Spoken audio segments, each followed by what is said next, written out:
नमस्कार. Diamond of medical ट्रेजरच्या आजच्या भागामध्ये आज आपण जाणून घेणार आहोत ते खोकला म्हणजेच कफ या आजाराविषयी. खोकल्याची प्रमुख लक्षणे पाहिली तर जोरदार खोकला येणे, खोकताना घशामध्ये खरखर आवाज निर्माण होणे, नाक वाहणे, छातीत दुखणे, तोंडामध्ये बलगम निर्माण होणे, कफ जास्त वाढल्यास नैराश्य, डोकेदुखी, सांधेदुखी तर कधीकधी चेहऱ्यावरती सूजही निर्माण होते.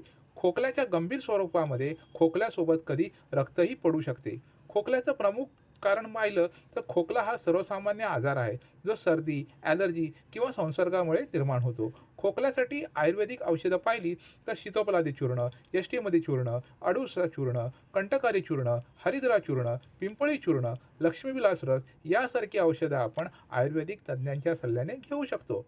तुळस, पुदिना, ओवा, मेथी, हळद यांचा काढा उकळून घेतल्याने छातीमध्ये साचलेला कफ पातळ होऊन बाहेर पडण्यामध्ये मदत होते.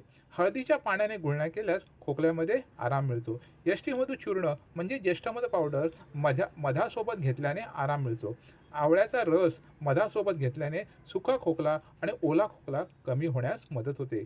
तुळशीच्या पानांचा चहा करून पिल्याने सुद्धा आराम मिळतो. दैनंदिन आहारविहारामध्ये थंड, आंबट, खारट, तेलकट पदार्थ वर्ज्य करणे, गरम पाणी पिणे हे याविषयीचे दैनंदिन आहार-विहार आहेत. तसेच आपणास काही शंका किंवा प्रश्न असल्यास स्क्रीनवरती जो हा नंबर दिलेला आहे, त्यावरती आपण आम्हाला संपर्क करू शकता. धन्यवाद.